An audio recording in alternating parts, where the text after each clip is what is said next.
then it does take some time, and a lot of times what's required in situations like that, when the aircraft has exited the normal envelope, is counterintuitive. The airplane is behaving in different ways, and pilots at that point don't become smarter. We like to say, as your heart rate goes up, your IQ goes down. And so if you haven't practiced some of this stuff in advance, you're not going to get creative and figure this out all ahead of time. However, we've created training that helps pilots to get through that sort of cognitive impairment that they can have because of surprise and startle.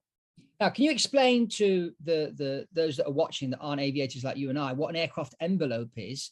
And most training is done in a certain envelope, but upset recovery happens outside that envelope. Can you just explain that?